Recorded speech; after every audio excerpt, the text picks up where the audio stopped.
All right, let's get right into it. What really separates a good athlete from a truly great one? You can spend all day in the gym building muscle, but what if I told you the ultimate performance engine was something you're using every single second without even thinking about it? Hey everyone, and welcome to Subject Simplified. Today we're unlocking the secrets of the respiratory system. And look, forget that boring old anatomy class. I want you to think of this as a deep dive into the high-performance equipment that fuels every single sprint, every lift, and every goal. This is your ultimate performance engine. So, where does it all start? Let's take a grand tour, you and me, and follow a single breath of air on its pretty incredible journey from the outside world right into your bloodstream. First stop is the nasal cavity. Now, this isn't just your nose. This is the VIP entrance for air. It acts like the world's best bouncer and coat check all in one. It warms, filters, and moistens the air to make sure it's absolutely perfect before it goes any further. For any athlete, this is your first line of defense against stuff that could get you sick and take you out of the game.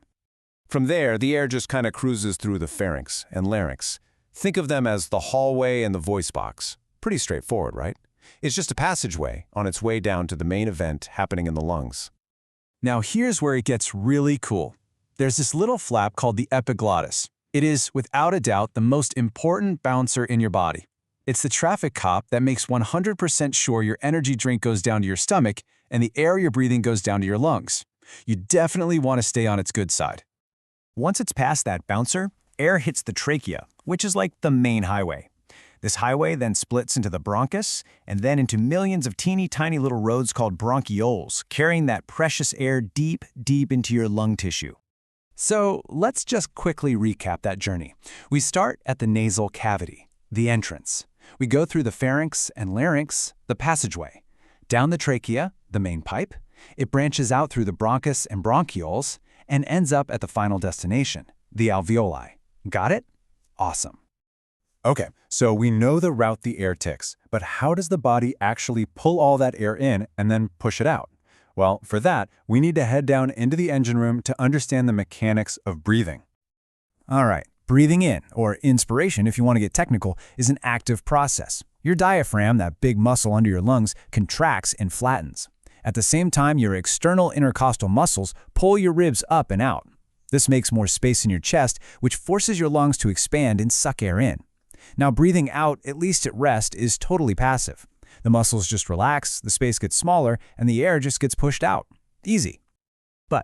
And listen up, because this is a crucial point for athletes. During exercise, breathing out becomes an active process. Your internal intercostal muscles jump in, contracting to pull the ribcage down and force air out way faster. You know when a boxer grunts and forcefully exhales with every single punch? That's it. That's active expiration in action. So the air has made its long journey deep into the lungs, and now it's time for the most important part of this whole process. The whole reason we breathe at all. Ladies and gentlemen, welcome to the main event, gas exchange. Down in these tiny little air sacs called the alveoli is where all the magic happens. Think of it like a lightning-fast handoff. Oxygen from the air you just breathed in literally jumps across a super thin wall right into your blood. And at the exact same moment, all that waste carbon dioxide jumps out of your blood and into the alveoli ready for you to exhale. See, this is the whole point. A faster, more efficient handoff means more oxygen gets to your muscles, which lets you push harder for longer. At rest, this system is an incredibly efficient, well-oiled machine. But what happens when you're sprinting for the finish line, when you're really pushing it? Let's put this system under pressure and see exactly how it responds to exercise. Okay, to really get this, we just need to know a few key terms. Don't worry, they're simple. Tidal volume is just the air in a normal, chill breath. Vital capacity is the absolute maximum amount of air you can possibly breathe out. Residual volume is the little bit of air that always stays in your lungs no matter what. And you add those last two together and you get your total lung volume. See? Simple. Now check this out. At rest, your tidal volume is about half a liter. Not much. But during maximum exercise, whoa, it skyrockets to 3 liters or even more. Your body is screaming for more oxygen and your lungs are answering the call by taking much, much deeper breaths. And this right here, this shows you the raw power of the system. Your pulmonary ventilation, that's just the total amount of air you move in 1 minute, can go from like 6 liters at rest to a staggering 180 liters or more during an all-out sprint. That is like breathing the entire contents of a large refrigerator every single minute. That's just incredible. So your respiratory system doesn't just respond, it actually adapts over time. So how does training, or going to high altitude, or even a condition like asthma, how do they change the game for an athlete? Let's find out. First off, who's running this whole operation? Well, think of it like mission control. You've got the medulla oblongata and your brainstem setting the basic, steady breathing rhythm. But the real bosses? They're these chemical spies in your blood called chemoreceptors.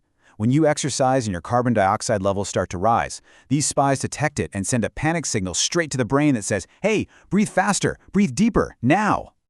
Now, the best part is, you can upgrade your system. Seriously. Consistent training literally strengthens your diaphragm and your intercostal muscles. It increases your vital capacity, and it makes that gas exchange handoff we talked about happen even faster. These aren't just stats on a page. These are real-world performance enhancements that mean you get tired slower and can hold a higher intensity for longer. But what about external challenges, like altitude? At high altitude, the air is thinner. It just means there are fewer oxygen molecules packed into the same amount of air. This lowers what's called the partial pressure of oxygen, so there's less of a push, forcing it into your blood. Your body has to work so much harder, breathing faster and deeper just to get the same amount of oxygen it gets easily down at sea level. And of course, conditions like asthma can really affect performance by narrowing those highways and roads that the air travels on. This inflammation basically causes a traffic jam in your airways, making the whole system less efficient and forcing your body to work much harder for every single breath. So, what's the big takeaway from all this? It's that your respiratory system isn't just a set of passive pipes. It's a dynamic, powerful, and incredibly adaptable engine that is absolutely critical to every single move you make as an athlete. It is constantly responding and adapting to whatever you throw at it. So really, the only question left is this: what challenge are you going to give your performance engine next? If this video simplified your studies, please like and subscribe to the Subject Simplified channel for more in-depth educational content.